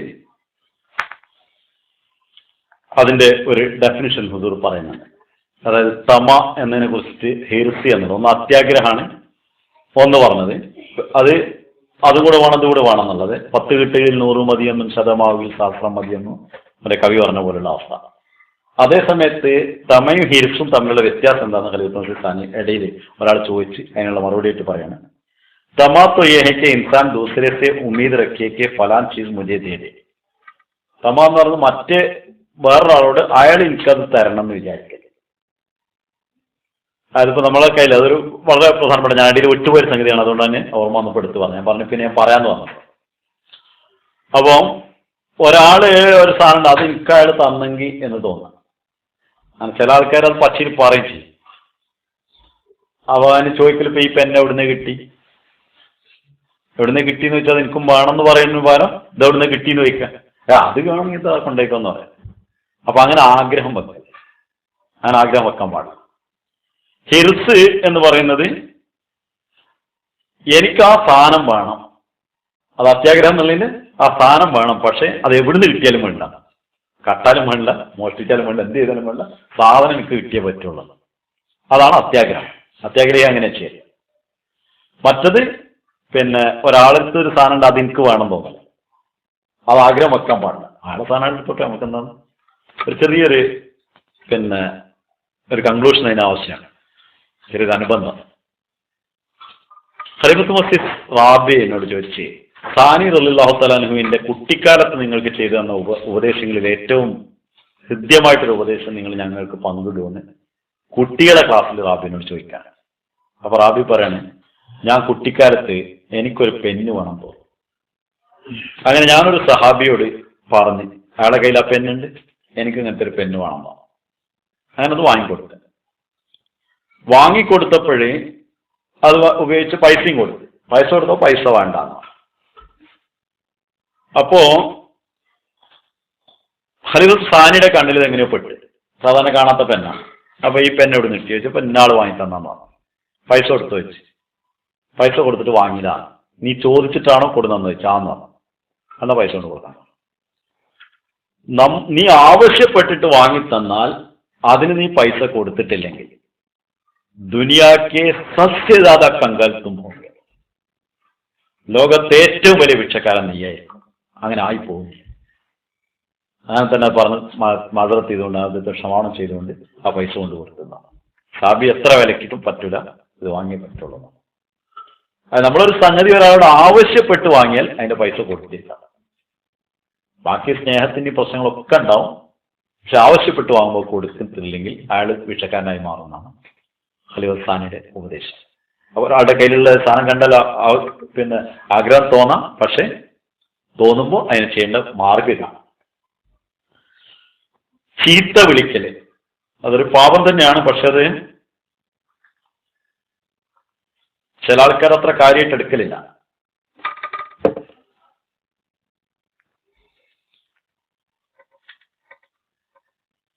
ഇനിയുള്ള പിന്നെ ഈ വ്യക്തിപരമായിട്ടില്ല, ഇനി അടുത്ത ഇതിലേക്ക് കിടക്കാണ്. അതിന്റെ മുമ്പ് ഞാൻ ഇവിടെ നിർത്താൻ പോകുന്ന സാധനം, കാരണം ഏകദേശം 8 മണിയായി. ഇനിയിപ്പോൾ ഏകദേശം ഇപ്പോൾ 1.5 മണിക്കൂറോളായല്ലോ അല്ലേ. ഇത് തീർക്കാൻ നിന്നാൽ ചിലപ്പോൾ ഒന്നും കഴിയില്ല. ചീത്ത വിളിക്കല രണ്ടാമത്തേക്ക് എത്തുന്നത്. അതായത് 38 പാവങ്ങളെ കുറിച്ചാണ് ഞാൻ പറഞ്ഞത്. ചീത്ത വിളിക്കുക കഴിയുമ്പോൾ കുറച്ച് വിശദീകരണം പോകും. ഈ രണ്ടെണ്ണം പറയാനായിട്ട് 8 മണിയാക്കാം. ഒരു കുറച്ചുകൂടി സമയമുണ്ട്, ഒരു 4 മിനിറ്റ് അത് തീർക്കും ചെയ്യാം. അപ്പം ഈ ഇത്രയും കാര്യങ്ങൾ നമ്മളെ സ്വന്തം ബാധിക്കുന്ന, നമ്മുടെ ഹൃദയത്തെ മാത്രം ബാധിക്കുന്ന പാവങ്ങളാണ്. ബാക്കി ഇനിയുള്ള എന്താ വെച്ചാൽ മറ്റുള്ളവരെ കൂടി ബാധിക്കുന്ന പാവങ്ങളുണ്ട്, മറ്റ് ജീവികളെ ബാധിക്കുന്ന പാവങ്ങളുണ്ട്, അള്ളാഹു നമ്മൾ തമ്മിലുള്ള ബന്ധത്തിലുള്ള വേറെ പാവങ്ങളുണ്ട്. അതിലെ ഒന്ന് മറ്റ് ജീവികളുമായി ബന്ധപ്പെടുന്ന കാര്യത്തിൽ, ഒന്ന് മലക്കുകളുമായി ബന്ധപ്പെടുന്ന ഒരു സംഗതി. അതായത് അത് ജനങ്ങളെയും ബാധിക്കും, അല്ലാതെ മറ്റു സൃഷ്ടികളെ കൂടി ബാധിക്കും. ജനങ്ങളെ മാത്രമല്ല, മറ്റു സൃഷ്ടികളെ കൂടി. വൃത്തിയില്ലാതെ നടക്കുക. അയാളുടെ അടുത്ത് മലക്കുകൾ വരുന്നില്ല. മലക്കൾക്ക് തീരെ സാധിക്കാത്ത സംഗതിയാണ് അത്ര ആൾക്കാരുടെ അടുത്ത് വരാൻ, ചേർത്ത് കുളിച്ച് നാറി നടക്കുക എന്നുള്ളത്. റസൂലുള്ളാഹി പറഞ്ഞു, ഉള്ളി കഴിച്ച് പള്ളിയിൽ വരും. സോക്സ് മണക്കുന്ന ആൾക്കാരുണ്ടാവും. ചിലപ്പോൾ നിസ്കരിക്കാൻ സുജൂദ് നീച്ചിട്ട് ഓടേണ്ടി വരും. കാരണം മുന്നിലാൾ സുജൂദ് ചെയ്യുന്നിടത്ത്, മുന്നിലാൾ സുജൂദ് ചെയ്യുന്നുണ്ടെങ്കിൽ അവിടെ പിന്നിലുള്ള ആൾക്ക് അവിടെ സുജൂദ് ചെയ്യാം. ചിലപ്പോൾ പള്ളിക്ക് തന്നെ സുജൂദ് ചെയ്യാൻ പറ്റില്ല. അപ്പൊ അത്തരത്തിലുള്ള സ്വഭാവം മലക്കുകളെ കൂടി ബാധിക്കുന്ന സംഗതിയാണ്. ജനങ്ങളെ മാത്രമല്ല, അതിൽ വളരെയധികം വലിയൊരു പാപമായി മാറും എന്ന് മാത്രമല്ല, അള്ളാന്റെ അനുഗ്രഹം നമുക്ക് വളരെയധികം നഷ്ടപ്പെടുന്നു. മറ്റ് മനുഷ്യരെ ബാധിക്കുന്ന അതുണ്ട്. നമ്മളെ മാത്രമല്ല, ഒരുപാട് നമ്മളെ നല്ല ബാധിക്കും. അതേസമയത്ത് മറ്റുള്ള ആൾക്കാരോട് ബാധിക്കും. ഇതുവരെ നമ്മൾ പറഞ്ഞു വന്നത് മലക്കുകളെ ബാധിക്കുന്ന കാര്യമാണ് ഒന്ന് പറഞ്ഞത്. ഇതേപോലെ ചില കാര്യങ്ങൾ അതിന്റെ കൂടെ, അതിന്റെ വിശദീകരണത്തിലേക്ക് ഞാൻ പോകുന്നില്ല, വിശദീകരണം ഒരുപാട് വലുതാണ്. അത് മലക്കുകളെ കുറിച്ചുകൂടിയുള്ള ഒരു ക്ലാസ് വരുമ്പോൾ നമുക്ക് തന്നെ ഒന്നുകൂടെ വിശദീകരിച്ച് പറയാം. മലക്കുകൾ ആരാണെന്ന് പറഞ്ഞിട്ടല്ലേ ബാക്കിയുള്ള കാര്യങ്ങൾ പറഞ്ഞിട്ട് കാര്യമുള്ളൂ. അതിൽ ബാക്കി കാര്യങ്ങൾ ഞാൻ വിശദീകരിക്കും. പക്ഷെ ഇവിടെ ഇപ്പോൾ ഇത്ര ഒരു കാര്യം മാത്രം പറഞ്ഞതെന്ന് വെച്ചാൽ, നമ്മൾ വൃത്തികേട് കൊണ്ട് നടക്കുന്നത്, അതായത് നമ്മൾ നന്നായിട്ട് കുളിച്ച് പിന്നെ ഒരുങ്ങിയെന്ന് ഞാൻ പറയുന്നില്ല, കുളിച്ച് വൃത്തിയായി നടക്കും. അതിൽ പിന്നെ സുഗന്ധദ്രവ്യങ്ങൾ ഉപയോഗിക്കലൊക്കെ അതിൽ റസൂലുള്ളാഹിന്റെ സുന്നത്ത്. അതുകൊണ്ടാണ് നമ്മളെ ഡ്രസ്സ് എപ്പോഴും മറ്റൊരുത്തിന് വിയർപ്പിന്റെ മണം വരുന്ന വിധത്തിലാണ്. കുടുങ്ങുന്ന സമയങ്ങളുണ്ട്, ചില സമയത്ത് ഡ്രസ്സ് മാറ്റാൻ കഴിയാത്ത, അതൊക്കെ വേറെ കാര്യങ്ങളാണ്. പക്ഷെ വൃത്തി എന്നുള്ളത് ഈമാന്റെ ഭാഗമാണെന്ന് റസൂലുള്ളാഹി. ഈമാൻ നഷ്ടപ്പെടുമല്ലോ, അത് എല്ലാ തലത്തിലും സൂക്ഷിക്കേണ്ടതാണ്. പ്രത്യേകിച്ച് പിന്നെ നമ്മൾ ചില ആളുകൾ വിയർപ്പിന് പ്രത്യേകമാണോ, അങ്ങനത്തെ ആൾക്കാർക്ക് രണ്ടാമത്തെ ദിവസം ഡ്രസ്സ് ഇട്ടിട്ടുണ്ടെങ്കിൽ എന്തായാലും അതിന്റെ പ്രശ്നം ഉണ്ടാവും. അതില്ലാത്ത ആളുകൾ പ്രശ്നമല്ല, പക്ഷെ അത് ഒരു സ്ഥലಕ್ಕೆ ഒന്നും വരാൻ പോകുന്നില്ല. നമ്മൾ ഡ്രസ്സ് അലക്കിയിട്ട് നമുക്ക് ഒരു നഷ്ടം വരാൻ പോകുന്നില്ല. ഇപ്പോഴത്തെ കാലത്ത് നഷ്ടമല്ല, എടുത്തുകൊണ്ട് വാഷിംഗ് മെഷീൻ ഇട്ടാൽ മതിയല്ലോ. അത് കഴിഞ്ഞിട്ട് ഇസ്തിരി ഇടുന്നൊരു പണിയാണ് അത്. പിന്നെ ഫാമിലി ഫാമിലി ഉള്ളവർ എനിക്കറിയില്ല, അതെന്താ അറിയില്ല. അതെ, ഇല്ലാത്തവരോട് പോയി ഇസ്തിരി ഇടുന്ന കാര്യം പറയുമ്പോൾ അതൊരു പണി തന്നെയാണ് എല്ലാവർക്കും. അത് നേരം വെളുക്കുമ്പോൾ എടുത്തിട്ട് പോകാൻ നേരത്തെ എടുത്തുകൊണ്ട് വേഗം കടകടന്ന് പറഞ്ഞിട്ട് പോലാണ്. അപ്പൊ അത് എന്തായാലും വൃത്തിയെ ബാധിക്കുന്ന വിധത്തിൽ ഇസ്തിരി ഇടാതിട്ടാലും കുഴപ്പമില്ല. അതിനുവേണ്ടിയാണ് പറഞ്ഞത്, വൃത്തിയെ ബാധിക്കുന്ന കാര്യമായിരിക്കാം.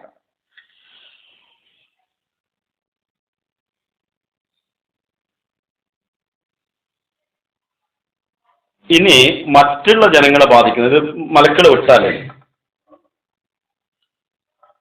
നേരത്തെ നമ്മൾ സംസാരിച്ചൊരു സംഗതി അദബില്ലാതെ ഇരിക്കാൻ.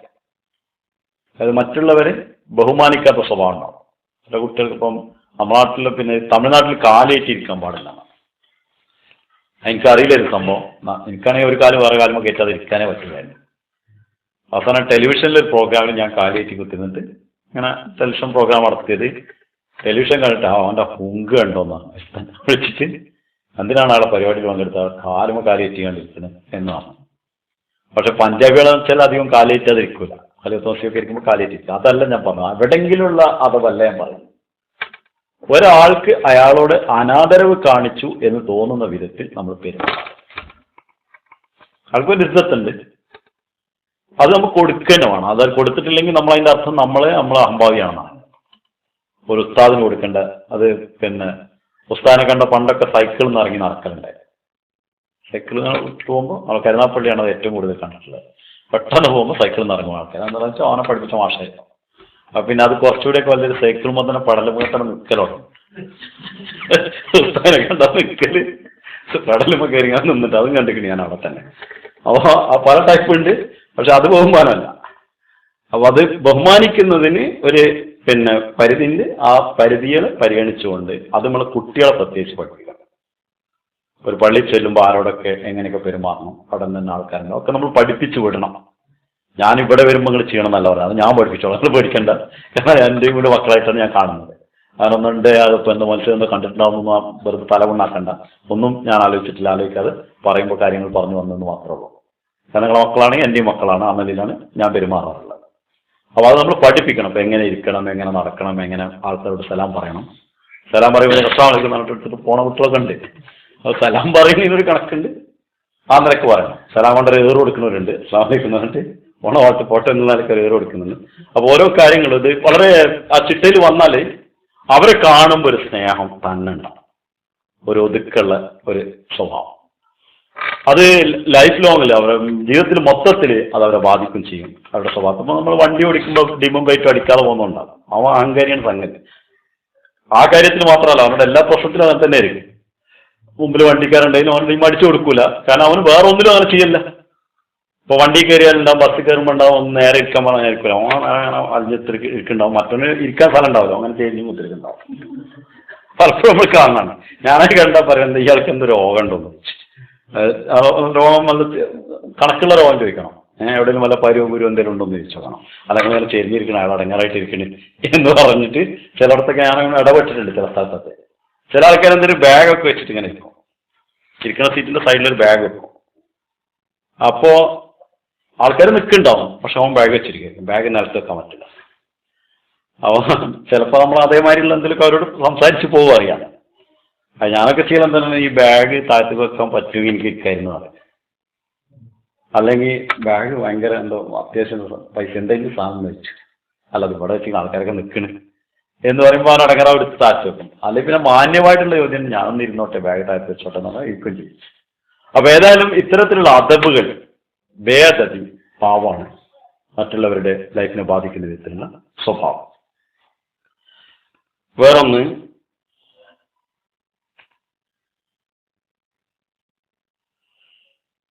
നാജായിസ് ഇസ്ഹാർ മുഹബ്ബത്ത്.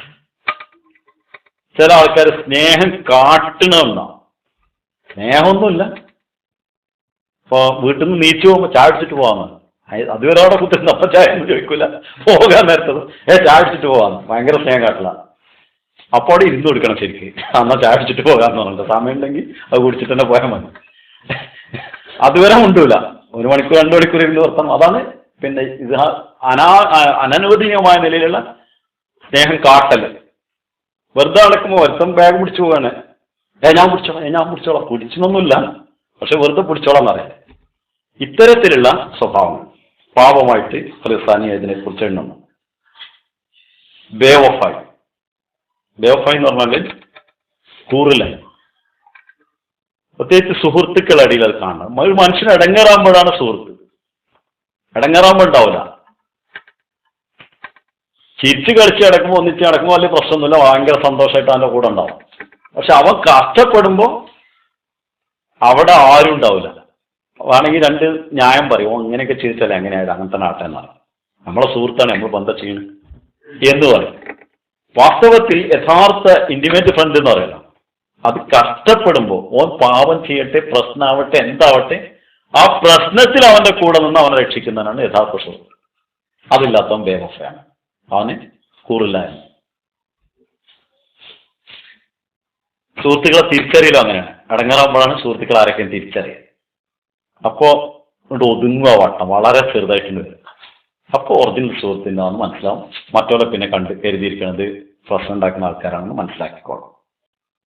ചെച്ചോരോപ്പൻ, അതായത് ദേഷ്യം കാണിക്കേണ്ട ആവശ്യമില്ല, വെറുതെ ദേഷ്യം കാട്ടും. ഒരു കാര്യം ഉണ്ടാവുന്ന അതുപോലെ മൂക്കത്തായിരിക്കും ദേഷ്യം. ക്ഷിപ്രകോപി എന്ന് പറയും. മലയാളത്തിലാണ് ക്ഷിപ്രകോപി, അതായത് പിന്നെ പെട്ടെന്ന് കോപം വരും. ദേഷ്യം പിടിക്കേണ്ട ഒരു സംഗതി ഉണ്ടാവും, വെറുതെ പെട്ടെന്ന് എന്നാണ് ചൂടായിട്ട് നിന്നിട്ട് പ്രശ്നം ഉണ്ടാവും. മൂക്കത്ത് ചുണ്ടിയുള്ള ചുണ്ടി സ്വഭാവം. അതില് പിന്നെ ഒരു സംഗതി പറഞ്ഞപ്പോൾ ഇപ്പൊ മനസ്സിലാവും തോന്നുന്നു. അലിയത്തൂസി സാനി തന്റെ ഒരു കഥ പറയുന്നത്. സാനി ചെറുപ്പത്തിൽ ഒരു 10-11 വയസ്സാകുമ്പോഴേ ഒരാൾ എന്നിട്ട് മറ്റയാളോട് പറയണേ തെറി വേണം, പച്ച തെറി വേണം. അപ്പൊ പറഞ്ഞു ഇനി തെറി പറഞ്ഞാൽ മണ്ട ഞാൻ ഉടക്കും കേട്ടോ. പോടുന്നു കാലിയാണ്. അപ്പൊ സാനി പറയണ ഇന്ന് പോലെ തല ഉടക്കണ കാണാൻ വിചാരിച്ചിട്ട് ഇങ്ങനെ ഇരുന്ന് ഒഞ്ഞി തെറി പറയുകയാണെങ്കിൽ എന്റെ തല ഒട്ടിക്കുന്നോടി കാണാമല്ലോ എന്ന് വിചാരിച്ച് കുറച്ചേരം ഇങ്ങനെ കാത്തിരുന്നു. അപ്പോൾ പിന്നെയും ചീത്താണ്. അവർ ആയന്താ ഗാലിദിയത്തെ സേർമയെ പോടുന്നു കാണാം. അത് പിന്നെയും കാത്തിരുന്നതാണ്. ഇപ്പൊ നടക്കുമായിരിക്കും എന്ന് വിചാരിച്ചിട്ട് അങ്ങനെ ഒരു 10-15 മിനിറ്റ് വരെ അവിടെ ഇരുന്നപ്പോ ഇവൻ തെറിയും പറയുന്നുണ്ട്, മറ്റോ തല പൊട്ടിച്ചിട്ടില്ല. അങ്ങനെ കയ്യും കാലൊക്കെ കാട്ടിട്ട് അങ്ങനെയാണ് ചില ആൾക്കാർ ദേഷ്യം പിടിച്ച് ഇങ്ങനെയൊക്കെ കാട്ടും. അതാണ് ചിത്രകപ്പൻ എന്ന് പറയുന്നത്. ആവശ്യമില്ലാത്ത ആംഗ്യങ്ങളും അംഗവിക്ഷേപങ്ങളും അനാവശ്യമായിട്ടല്ല. വ്യാജമായിട്ടല്ല ഉള്ളത് തന്നെയാണ്, പക്ഷെ അത് വേണ്ടാത്തതാണ്. അവൻ ഇങ്ങനെ ദേഷ്യം പിടിച്ച് ഇങ്ങനെ കാട്ടിട്ടൊന്നും ചിലർ വർത്തമാനം പറയുമ്പോൾ വെറുതെ ഇങ്ങനെ ചൂണ്ടി അവസാനമാണ് കണ്ണു തോന്നുന്നു. ഒരു സംവാദത്തിന്റെ സമയത്ത് ഒരിക്കലും അടിക്കേണ്ടി വന്നിട്ടുണ്ട്. ചൂണ്ടിന്റെ മുഖത്തെത്തി 2-3 പ്രാവശ്യം തന്നു, പിന്നെയും ചൂണ്ടി അവ കൊടുത്തു വന്നാണ്. ഞാനും അറിയാതെ ചെയ്താണ്, തെറ്റാണ് ചെയ്തത്. പക്ഷെ അറിയാതെ കയറി ഒന്നാണ് കൊടുത്തു കഴിഞ്ഞപ്പാണ് ഒതുങ്ങി. പിന്നെ അവൻ ചൂണ്ടൊന്നും വേണ്ട. അപ്പൊ ഞാൻ പറഞ്ഞു വരുന്നത് അനാവശ്യമായിട്ടുള്ള ദേഷ്യം കാട്ടാനൊന്നുമില്ല. അത് ചിച്ചോരപ്പൻ എന്ന് പറയുന്നത്. അതിന് പിന്നെ ഈ സംസാരത്തിലും വരും. ആവശ്യമില്ലാത്ത തെറി പറയും. തെറി പറയേണ്ട ഒരു കാര്യം ഉണ്ടാവില്ല, വെറുതെ തെറി പറയും. എന്നിട്ട് സാനി പറയണത് ഞാൻ കുറെ നേരം കാത്തിരുന്നപ്പോ പിന്നെ ഞാൻ അടിയൊന്നും ഉണ്ടാവില്ല പോകുമ്പോ ഒരു തെറി കൂടി പറഞ്ഞു. അപ്പോൾ എന്താ ആയന്താ തും ഗാലിദിയ സേർമേ പോടുന്നു. അപ്പൊ സാനി വേഗം തിരിച്ചു വന്നേ എന്നപ്പോ അത് കാണാൻ കുട്ടിക്കാലാണെന്താ. അപ്പൊ പിന്നെയും കുറച്ചേരം പിന്നിങ്ങനെ പറഞ്ഞിട്ട് രണ്ടാളും 2 വഴിക്കും പോയില്ല. അപ്പൊ ഞാനും എൻ്റെ വഴിക്ക് പോകുന്നു. അത് ചെറുപ്പത്തിൽ എൻ്റെ മനസ്സിലുള്ളൊരു സംഗതിയാണ്. അപ്പൊ അങ്ങനെ കുറെ ആൾക്കാരുണ്ട്, ഒന്നും ചെയ്യൊന്നുമില്ല, വെറുതെ അത് കേട്ടെന്ന് പറയുന്നത്.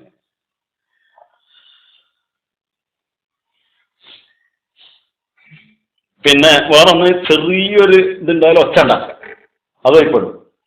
ചെറുതായിട്ട് ചെറിയ മുള്ളങ്ങളുടെ എന്ന് പറഞ്ഞ കാര്യം ഒന്നും ഉണ്ടാവില്ല സംഗതി. വളരെ ചെറിയ പ്രശ്നത്തിന് ഒച്ചവിളിയാക്കുക. അതുപോലെ ചെറിയൊരു പ്രശ്നം ഉണ്ടാവുള്ളൂ, അത് ഭയങ്കര ബഹളം ഉണ്ടാക്കിയിട്ട് ഇവൻ അങ്ങനെ പറഞ്ഞു ഇങ്ങനെ പറഞ്ഞു അത് പറഞ്ഞു ഇത് പറഞ്ഞു. പിന്നെ ഖിയാമത്താണ്, പള്ളീൻ്റെ അടുത്ത് തലയിൽ കയറ്റിയിട്ടുണ്ടാവും. സംഗതിയൊന്നും ഉണ്ടായിട്ടുണ്ടാവില്ല. പിന്നെ മല ഏരിയ പ്രസവിക്കാറിയാം. അവർ അന്വേഷിച്ചു പോയാൽ വളരെ ചെറിയ എന്തെങ്കിലും ഒരു കാര്യം ഉണ്ടാവും. ഇത് പാവമാണെന്ന് അലിസ്ഥാനി പറയുന്നു. നേരത്തെ ഞാൻ പറഞ്ഞു തെറി വിളിക്കല്. തെറി വിളിക്കാറിഞ്ഞാല് പിന്നെ അതെന്ത് തെറിയാലും വേണ്ട. തെറി വാസ്തവത്തിൽ സാധനമൊന്നും പ്രശ്നമൊന്നുണ്ടല്ലോ. അവസാനം നോക്കിയാൽ അതൊരു സാധനം തന്നെ ആയിരിക്കും, അത് കുഴപ്പമുള്ള സാധനമായിരിക്കില്ല. പക്ഷെ അത് വേണ്ടാത്തവർക്ക് പ്രയോഗിച്ചാണ് തെറി. ചില ഭാഷകളിലുള്ള തെറിയൊന്നും സാധനം ഇല്ലാത്തതുണ്ട്. പഞ്ചാബിയിലൊക്കെ അങ്ങനെ സാധനം തന്നെ ഉണ്ടാവില്ല. അപ്പൊ തെറി വിളിക്കുന്നത് ചില ആൾക്കാർക്ക് തെറി വിളിക്കാറില്ല. അപ്പൊ ഞാനൊരിക്കൽ എൻ്റെ ഉപ്പാന്റെ ഒരു കഥ എൻ്റെ അമ്മായി എന്നോട് പറഞ്ഞു. അത് കരുനാഗപ്പള്ളിയിലെ ഭാഷയിൽ അപ്പച്ചി, അതായത് ഫാറൂഖ് ഉമ്മ, സി ഫാറൂഖ് ഉമ്മ. അപ്പൊ ഉപ്പാനെ തെറി വിളിച്ചതിനെ കുറിച്ച് അമ്മ ഇങ്ങനെ ഇരുന്ന് സംസാരിക്കുമ്പോൾ പറയാണ്, ചെറുപ്പത്തിലെ ഉപ്പാനെ ഒരാള് കുറെ ചീത്ത വിളിച്ചു, ഒരു തുണക്കാരൻ കൂട്ടുകാരൻ. അപ്പൊ അമ്മായിക്കന്ന് കുറേശ്ശൊക്കെ തെറി അറിയുന്നതാണ്. അപ്പൊ പറഞ്ഞാ അങ്ങോട്ടും പറയടാന്ന് പറഞ്ഞു. എനിക്കറിയില്ല, ഓൻ പറഞ്ഞ കേട്ടില്ല, എനിക്ക് പറഞ്ഞുവിടാന്ന് വെച്ചു. അത് പറയാന്നാണ്. എന്നിട്ട് പിന്നെ പോയി പറഞ്ഞു തെറി പറയാൻ. ഓൻ പോയിക്കണ് അവിടെ വന്നാണ് വിളിച്ചാണ് ഈ പറഞ്ഞതൊക്കെ അണക്കുന്നു ചീത്ത പറഞ്ഞിട്ടല്ലേ. നീ പറഞ്ഞൊക്കെ നിനക്കൊന്നു അല്ല, അത് പറയാറില്ല, നീ പറഞ്ഞൊക്കെ നിനക്കൊന്ന് പറഞ്ഞിട്ട് പോകുന്നത്. എന്നിട്ട് അമ്മ പറയണേ അങ്ങനെയാണ് ഇവൻ ചീത്ത പറഞ്ഞത്. പിന്നെ അവന്റെ കഥ എന്താ പറയുന്നത്, അവൻ അത്ര അറിയുള്ളൂ പകരം വിട്ടാനെന്ന് എന്നോടൊരു കാര്യം പറഞ്ഞപ്പോൾ അമ്മായി പറഞ്ഞതാണ്. അപ്പൊ അങ്ങനെ ചീത്ത പറയാൻ അറിയാത്തതുകൊണ്ട് അപകടമൊന്നുമില്ല. ചില ആൾക്ക് ചില ഭാഷ ചീത്ത അറിയില്ല. പക്ഷെ വെറുതെ ചീത്ത പറയുന്ന സ്വഭാവക്കാര് പൊതുവെ അവരെ പാപികളായി തീരുകയാണ് ചെയ്യുന്നത്. ലാനത്ത്, അള്ളാഹ് ലാനത്ത് ഉണ്ടാകട്ടെ, ശാപം ഉണ്ടാകട്ടെ എന്നറിയില്ല. ഒരാളും പേരിൽ ഒരു കാര്യമില്ല. ലാനത്ത് എപ്പോഴേ ചെയ്യാൻ പറ്റുള്ളൂ അറിയാം. സത്യാസത്യ വിവേചനത്തിന്റെ മുമ്പിൽ സാധാരണ ജനങ്ങളുടെ ഈമാൻ നഷ്ടപ്പെടുന്നൊരവസ്ഥ. ആ സമയത്ത് അള്ളാന്റെ കൽപ്പന പ്രകാരം ലാനത്ത് ചെയ്യാം. വെറുതെ ലാനത്ത് ചെയ്യാൻ പാടില്ല. ഒരാളെ ലാനത്ത് പറഞ്ഞത്ര ചെറിയ സാധനമൊന്നുമല്ല, അത് വെറുതെ ആൾക്കാരെ ശാപം ചെയ്യാൻ പാടില്ല. ബദ്വ, ദോഷപ്രാർത്ഥന ചെയ്യാം. അതെന്താണ് സംഭവിച്ചാല് ലാനത്ത് ആത്മീയമായിട്ടാണ്, ബദ്വ ശാരീരികമായിട്ടാണ്. ഈ രണ്ട് വ്യത്യാസം ഉറുദുവിലുള്ളത്. ലനത്ത് എന്നുള്ളതുകൊണ്ട് ഉദ്ദേശിക്കുന്ന അയാൾ ആത്മീയമായിട്ടുള്ള നാശത്തിനാണ് പറയുന്നത്. അള്ളാഹുന്ന് അകലുക, റഹ്മത്തിന്റെ ഓപ്പോസിറ്റാണ് ലാനത്ത്. അള്ളാഹുന്ന് അകന്നു പോവുക, ശൈത്താൻ ലൈനാണ്. ബദ്വാണ് ദോഷപ്രാർത്ഥന എന്നാണ് കൈയും കാലും ഓടിയൊക്കെ അത് ഇതെന്നൊക്കെ പറഞ്ഞിട്ട് നമ്മൾ അവർക്ക് വേണ്ടിയിട്ട് ബദ്വായി, അതും പാവമാണ്, അങ്ങനെ വെറുതെ ചെയ്യാൻ പാടില്ല. അതും അള്ളാഹുവിന്റെ കൽപ്പന വന്ന് പിന്നെ പ്രവാചകന്മാരോ ഖലീഫുമാരോ പറയുമ്പോഴാണ് നമുക്കത് പറയാനുള്ള അധികാരമുള്ളൂ. ഖയാനത്ത്, വിശ്വാസവഞ്ചന, ഇതൊക്കെ മറ്റുള്ളവരെ ബാധിക്കുന്നതാണ്. ആരെങ്കിലും കുറച്ച് പൈസ കൊടുത്ത് അത് അങ്ങനെ കൊടുക്കാതെ വേറെ എന്തെങ്കിലുമൊക്കെ ആക്കിയാണ് കളിക്കുക. ഇഫ്ഷാഹിറാസ്, ഒരാളൊരു രഹസ്യം പറഞ്ഞാൽ അത് വേറൊരാളോട് പോയി പറയാം. നമ്മൾ ഇൻഫോർമൽ ഇൻഫർമേഷൻ എന്നാണ് പുതിയ പരസ്യത്തിന്റെ ടെക്നോളജി. ഇപ്പോ ഒരു ഫോണ്, ഒരു ഐഫോൺ ഒരു പ്രത്യേക മോഡൽ ഇറക്കുകയാണെങ്കിൽ, നോക്കിയ കമ്പനി ഇറക്കുകയാണെങ്കിൽ സാംസങ്ങിന്റെ ആൾക്കാർ വന്നിട്ട് എന്താ ആദ്യം പറയാന്ന് വെച്ചാൽ സാംസങ്ങിന്റെ ഒന്നും ഇറങ്ങണ്ട, അതുകൂടി നോക്കിയിട്ട് ഏതിൻ്റെയാണ് അധികം പെർഫോമൻസ് നോക്കിയിട്ട് നമുക്ക് ചെയ്യാം എന്ന് വെറുതെ പറയുന്നുണ്ടാവുള്ളൂ കടയിൽ. അപ്പൊ ഇവരിതിങ്ങനെ ഇങ്ങനെ ഇറങ്ങുന്നുണ്ട്, ഇപ്പം ഉണ്ടണ്ട ഇങ്ങനെ പറഞ്ഞു വിടും. അപ്പൊ പിന്നെ ഇതിന്റെ മാർക്കറ്റ് അവിടെ പറയും. ഇത് കച്ചവട രംഗത്ത് കാണിക്കുന്നൊരു കളിയാണ് ഇൻഫോർമൽ ഇൻഫർമേഷൻ എന്നാണ് അതിനോട് ടെക്നോളജി പറയുന്നത്. ഇതേ സ്വഭാവമാണ് ചില ആളുകൾ ആരോടും പറയേണ്ടെന്നിട്ട് പറയും. ഞാൻ എൻ്റെ ഒരു അനുഭവം നിങ്ങളോട് പങ്കിടുകയാണ്. പിന്നെ ടെററിസ്റ്റ് ഏറ്റവും ഭീകരവാദികൾ ഏറ്റവും ടോപ്പിൽ പഞ്ചാബിലുള്ള സമയത്താണ് ഞാൻ എൻ്റെ വിദ്യാഭ്യാസം പഞ്ചാബിൽ നടന്നത്. അതായത് പിണ്ടാമാല പിടിച്ചൊക്കെ നമ്മളെ മുമ്പിൽ വെച്ചിട്ടാണ്, മുമ്പിൽ വെച്ചിട്ട് നമ്മളെ കാലഘട്ടത്തിലാണ് ഉള്ളത്. അപ്പൊ അന്ന് സാധാരണഗതിയിൽ മഗ്‌രിബ് നിസ്കരിച്ച് വരുന്നവരോട് BBC വാർത്ത കഴിഞ്ഞ ഉടനെ ആയിരിക്കും അത്. അപ്പൊ ഈ വാർത്തയിൽ കേട്ടതുപോലെ ചില ആളുകൾ ഇമേജ് കൊടുത്തിട്ട് ഇങ്ങനെ ഓരോ കാര്യങ്ങൾ പറയും. അപ്പൊ എൻ്റെ ഒരു സുഹൃത്ത് ഉണ്ടായിരുന്നു, അവൻ എന്താണ് പണി. അപ്പൊ അവനൊന്ന് ആളുകളിലൊന്ന് വെറുതെ ചെയ്യുന്നത് തെറ്റാണെങ്കിലും ഇപ്പോഴാണ് തെറ്റാണെന്നുള്ള ബോധം, അന്നാ ബോധമല്ല. അന്ന് അവനെ ഈ പറച്ചിൽ നിർത്താൻ വേണ്ടിയിട്ട് ഞാൻ ചെയ്തൊരു പണിയാണ്. ഞാൻ അവനോട് വന്നിട്ട് ഗേറ്റിംഗ് എന്ന് പറഞ്ഞ് 3 ആള് ഇതാ ഇപ്പോ ബസാറിൽ പിന്നെ ജിന്ദന്റെ പാർട്ടിയിൽ വന്നിട്ട് അടിച്ചിട്ട് പോയിന്നാണ്. അങ്ങനെ റൊട്ടി കഴിക്കാൻ പോയില്ല. റൊട്ടി കഴിച്ചപ്പോൾ ഡൈനിങ് ഹാളിൽ നിന്ന് തിരിച്ചു വരുമ്പോൾ ഞാൻ ആ ഗേറ്റിംഗ് തന്നെ നിൽക്കുകയാണ് വേറെ പ്രദേശത്ത്. അപ്പൊ എന്നോട് പറഞ്ഞു ജിന്ദന്റെ പാർട്ടികൾ 32 ആളെ പോകുന്നു. അപ്പൊ ആരെ പറഞ്ഞു വെച്ചപ്പോ പറഞ്ഞാൽ എന്നോട്, എന്നോട് ആരെ പറഞ്ഞു വെച്ചോ എന്നാൾ. അവസാനം മറ്റവൻ്റെ അടുത്ത് എത്തിയാൽ അപ്പൊ ഒരു മണിക്കൂറിന്റെ ഉള്ളിൽ 3 ആള് 32 ആളാണ്. ഇതുപോലുള്ള പിന്നെ എറണാകുളം പള്ളിയിൽ നടന്ന ഒരു സംഭവം ഉണ്ടാവും. പിന്നെ കസ്റ്റംസ് ഉദ്യോഗസ്ഥരായിരുന്ന അഷ്റഫിന്റെ മാമ ഉണ്ടല്ലോ, എന്താ പേര് എനിക്കറിയില്ല, പയങ്ങാടി ആളാണ്, പേര് മറന്നുപോയി. പക്ഷെ അതും ഞാനിപ്പോ അങ്ങനെ സ്ത്രീകളോട് കേൾക്കുന്നതുകൊണ്ട് അതിനെ ഞാൻ ഒഴിവാക്കുകയാണ്. സാധനം വളരെ പിന്നെ രസകരമായിട്ടുള്ളൊരു ഫലിതാണ്. ഈ പെട്ടെന്ന് ഒരു മണിക്കൂർ കൊണ്ട് സാധനം മാറിപ്പോ അങ്ങനെ വളരെ ഇതായിട്ട് പോകുന്ന അത് അങ്ങനെയുള്ള സ്വഭാവങ്ങൾ. അതായത് രഹസ്യങ്ങൾ ഉടനെ പറയാം, പിന്നെ അതിങ്ങനെ വലുതായി വരും. അപ്പൊ അതുകൊണ്ട് രഹസ്യം ആരെ രഹസ്യം നമ്മളോട് രഹസ്യം കിട്ടിക്കഴിഞ്ഞാൽ നമ്മൾ ടെലിഫോണിന്റെ റിസീവർ മാതിരി ആകാൻ പറ്റുള്ളൂ. അത് കേട്ട് അത് വേറെ ഇടത്തിന് കൊടുക്കാൻ പാടില്ല. ടെലിഫോണിന്റെ റിസീവർ ഉണ്ടല്ലോ, വന്ന് കേട്ട് നല്ല വേറെ പരിപാടി ഒന്നുമില്ല, അതിന് മുന്നേ ടെലികാസ്റ്റ് ചെയ്യുന്ന പരിപാടി ഇല്ല. അത് വളരെ വലിയൊരു ആവശ്യമാണ്. എന്താ വെച്ചാൽ നമ്മളെ രഹസ്യങ്ങൾ അല്ല പൊളിക്കുക.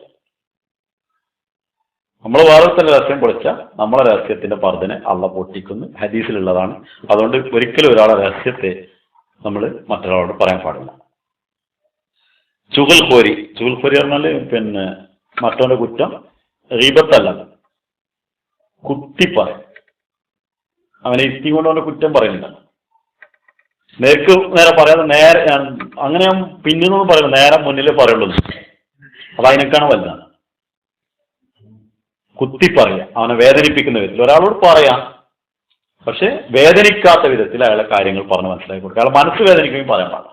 അത് നമ്മൾ ഇടങ്ങറായി പോകും. അത് ജീവിതം മുഴുവൻ അത് വേദനയായിട്ട് കിടക്കും. ആളെ കാണുമ്പോൾ എപ്പോഴും അത് ഓർമ്മത്. അപ്പൊ അത് ചെയ്യാൻ പാടില്ല. പിന്നൊന്ന് വിശാസത്തെന്നാമില്ല, ചിരിക്കാതെ പുഞ്ചിരിയില്ലാതെ ഒരാളോട് കാണാം. സലാം പറയുമ്പോൾ ചെറിയ ചിരി കൊടുക്കാൻ ചിലവൊന്നുമില്ല. സാധനം കിട്ടാനൊരു പാടാണ്, കൊടുക്കാനൊന്നുമില്ല. ചിലപ്പോൾ അയാൾക്ക് ഓർക്കാൻ ജീവിതം മുഴുവൻ ഓർക്കാണ്ടാവും, ഇയാൾക്ക് അതിൽ ഓർക്കാനൊന്നും ഉണ്ടാവും. ഒരു ചിരി പലരും നമ്മൾ അങ്ങനെയാണ് ഓർക്കുന്നത്. ഒരാളൊരു ചിരിയായിരിക്കും ജീവിതം മുഴുവൻ ഓർക്കുന്നത്. വലിയ ടെൻഷനായിട്ട് വരുന്ന ഒരാൾക്ക് അയാൾ ആ ടെൻഷൻ അങ്ങനെ തന്നെ ഇറക്കിയുള്ളൂ, ഒരു ചിരിയുണ്ട്. അതേ സമയത്ത് ഒരു മോന്ത കറുപ്പിച്ച് കാട്ടി കൊടുത്തിട്ടുണ്ടെങ്കിൽ ഒരു ടെൻഷനും ഇല്ല, സമാധാനത്തിന് വരും. എന്തിനു പാടത് ഇങ്ങനെ പോയി എന്ന് പറഞ്ഞിട്ട് അത് ആലോചിച്ചിട്ട് കാര്യം. അപ്പൊ ഇത് റസൂലുള്ള പറഞ്ഞാൽ അത് സദസ്റ്റാണെന്നാണ്. അപ്പൊ അത് ആരോടും നമ്മൾ കൊടുക്കാതിരിക്കല് പാവമാണ്. അത് അള്ള തന്നെ. ഇപ്പൊ ചിരിക്കാൻ മനുഷ്യന് മാത്രമേ ഉള്ളൂ, മൃഗത്തിന് ഒറ്റ ഒന്നിനും ചിരിക്കാൻ പറ്റില്ല. കാക്ക ചിരിച്ചാൽ കാക്കാന്ന് പറയുന്നത് ചിരിക്കാൻ പറ്റില്ലല്ലോ. ഒരു ജീവിക്കും ചിരിക്കാൻ പറ്റില്ല, മനുഷ്യന് മാത്രമുള്ള ഗുണമാണ്. അതുകൊണ്ട് മനുഷ്യനായ നമ്മൾ മനുഷ്യന്റെ മാറ്റം നടക്കുക, ആൾക്കാരോട് ചിരിക്കേണ്ട സമയത്ത് ചിരിക്കേണ്ടതാണ്. ഒരു പുഞ്ചിരി അത് സദക്കാണെന്ന് റസൂൽ തിരുമേനി പറയുന്നത്. അതുകൊണ്ട് ഖലീഫുസ്സാനി പറഞ്ഞത് ബന്ധങ്ങൾ വിച്ഛേദിക്കപ്പെടും അങ്ങനെ ചെയ്യാതെ എന്നാണ് പറയുന്നത്. മറ്റുള്ളവരെ ബാധിക്കുന്ന പാവാണ്. മറ്റുള്ളവരായിട്ടുള്ള ബന്ധങ്ങൾ വിച്ഛേദിക്കപ്പെടും. നാവാജിബ് തറഫ്ദാരി, അകാരണമായി മറ്റൊരാളെ താങ്ങൽ. രണ്ടാൾ തമ്മിൽ സ്പർക്കാണ്. അപ്പോൾ അവിടെ ചെന്നിട്ട് ഇവനാണ് ശരി, അവനാണ് ശരി എന്ന് അറിയുന്നതിന് പകരം നമുക്ക് പറ്റിയ ആൾക്കാരെ നമ്മൾ അത് ശരിയാണെന്ന് ന്യായീകരിക്കുക. ഞാൻ പറഞ്ഞതിന്റെ ചുരുക്കം, മനുഷ്യന് പാവങ്ങളെ കുറിച്ചുള്ള അറിവ് അനിവാര്യമാണ്. കാരണം നമുക്ക് നമ്മളെ റബ്ബിനെ കിട്ടണം. ഇവിടുന്ന് ഇനിയൊരിക്കൽ വന്ന് ജീവിക്കാൻ ചാൻസ് ഒന്നും. പണി കാറ്റിൽ പോയാൽ നാളെ വന്നിട്ട് ഇവിടെ വന്നിട്ടൊക്കെ ശരിയാക്കാൻ നമ്മൾ നടക്കൂല. ഗർഭസ്ഥ ശിശു ഗർഭാശയത്തിൽ വിചാരിക്കുന്നത് അതാണ് ലോകം എന്നാണ്. പക്ഷെ ഇവിടുന്ന് ഇപ്പം നമ്മളോട് അങ്ങോട്ട് പോകാൻ പറഞ്ഞാൽ നമ്മൾ പോകില്ല. ഈ ലോകം വിട്ടിട്ട് അത് നമ്മൾ ജീവിച്ച ലോകമാണെങ്കിൽ നമുക്കത് പറ്റൂല. നമ്മളതിനെക്കുറിച്ച് അതിന്റെ ചിന്ത പോലും നമുക്കില്ല. ഇതേപോലെ ഇവിടെ നമ്മൾ മരിച്ചു എന്നാൽ നാളെ മത്സരയിൽ നമ്മളങ്ങോട്ട് തിരിച്ചു കൊടുന്നാക്കിയാലും നമ്മൾ നിൽക്കില്ല. അത്രയും പ്രവിശാലമായ, അത്രയും സുഖകരവും അതേസമയത്ത് അസുഖങ്ങൾ അനുഭവിക്കാതിരിക്കുമ്പോൾ ദുഃഖകരവുമായിട്ടുള്ളത് കാലമാണ് മരണാന്തര ജീവിതം. അവിടേക്ക് വേണ്ടിയുള്ള ഒരുക്കൂട്ടൽ, അവിടേക്ക് വേണ്ടിയുള്ള ഒരുക്കാണ് നമുക്കിവിടെ ചെയ്യാൻ. അതിൽ ഈ കാര്യത്തെക്കുറിച്ചുള്ള വിവരങ്ങൾ ഉണ്ടെങ്കിൽ മാത്രം പോകാൻ പറ്റുള്ളൂ. അതിലെ നമ്മളെ സ്വന്തത്തെ ബാധിക്കുന്ന തിന്മകളും മറ്റ് ജീവികളെ ബാധിക്കുന്ന തിന്മകളും മറ്റുള്ള ആളുകളെ ബാധിക്കുന്ന തിന്മകളാണ് പറഞ്ഞത്. ഇനി മൃഗങ്ങളെ ബാധിക്കുന്നതും അതേപോലെ ചില കാര്യങ്ങളുടെ അതിൽ ബാക്കിയുണ്ട്. അത് കഴിഞ്ഞിട്ട് ബാക്കി അതിന് രക്ഷയ്ക്കുള്ള മാർഗം കൂടിയുണ്ട്. ഇൻഷാ അല്ലാഹ് അടുത്ത ക്ലാസ്സിനകത്ത് കൊടുക്കാൻ കഴിയുമെന്ന് വിചാരിക്കുന്നു.